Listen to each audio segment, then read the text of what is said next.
আমন্ত্রণ news 24 sports লাইটে আপনাদের সঙ্গে আছি আমি শাকিল আহমদ। চলুন জেনে নেই কেমন একাদশ নিয়ে মাঠে নামছে বাংলাদেশ। বিস্তারিত জেনে নেব রিপোর্টে। জিম্বাবুয়েকে পেলেই যেন নিজেদের চিরচেনা ছন্দে ফিরে আসে বাংলাদেশ ক্রিকেট দল। শেষ সিরিজটা ছিল ব্যর্থতায় ভরা, তবে প্রিয় প্রতিপক্ষের বিপক্ষে জ্বলে উঠেছে পুরো দল। ব্যাটিং কিংবা বোলিং দুই ডিপার্টমেন্টেই ধরাশায়ী করেছে প্রতিপক্ষকে। এদিন তো ইতিহাসও গড়েছেন তানজিদ হাসান তামিম।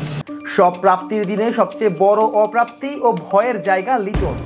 দলের অটো চয়েস খেলোয়াড়, বিশ্বকাপেও হবেন সম্ভাব্য ওপেনার। সেই খেলোয়াড় কিনা এখন হারিয়ে খুঁজছেন নিজেকে।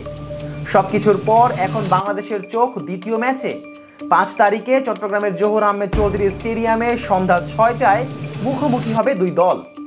এই ম্যাচে তবে কেমন হবে বাংলাদেশের সেরা একাদশ, চোখ রাখা যাক সেদিকে। প্রথমেই আলোচনা করা যাক ওপেনার নিয়ে। প্রথম ম্যাচে ওপেনিং করতে নেমে ইতিহাস গড়েন তামিম।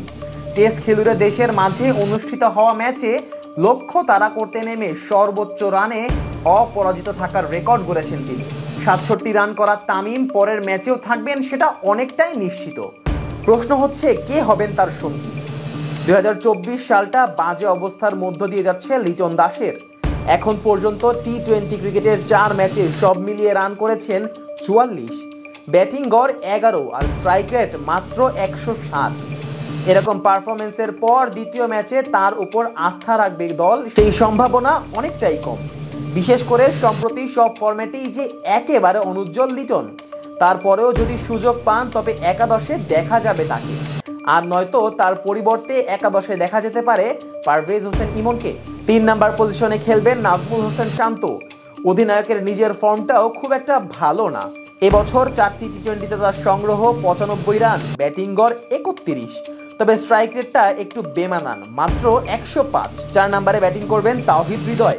শেষ ম্যাচে দারুণ ব্যাটিং করেছিলেন তিনি। এই বছর প্রায় 149 স্ট্রাইক রেটে তিনি রান করেছেন 73, যেখানে ব্যাটিং গড় 36.5। ব্যাটিং অর্ডারে আরও থাকবেন মাহমুদুল্লাহ রিয়াদ ও জাকের আলী অনিক। আগের ম্যাচে অবশ্য এই দুইজনকে ব্যাট হাতে মাঠে নামতে হয়নি। 8 উইকেটের বড় জয় এসেছিল বাংলাদেশের। এদিকে বোলিং লাইনেও খুব একটা পরিবর্তন আসবে না টাইগারদের। অলরাউন্ডার হিসেবে একাদশে থাকবেন মোহাম্মদ সাইফুদ্দিন ও শেখ মাহেদী হাসান। এর বাইরে একাদশে থাকবেন আর মাত্র 3 জন। এর মধ্যে ফাস্ট বোলার হবেন তাসকিন আহমেদ ও শরীফুল ইসলাম। এই বছর 4 ম্যাচে 7 উইকেট শিকার করেছেন তাসকিন, অন্যদিকে শরীফুল শিকার করেছেন মাত্র 2 উইকেট। দলের একমাত্র লেগ স্পিনার হিসেবে থাকবেন রিশাদ হোসেন। যদিও প্রথম ম্যাচটা বেশ বাজে কেটেছিল তার, তবে তার উপরে ভরসা রাখবেন কোচ হাতুরু সিংহে।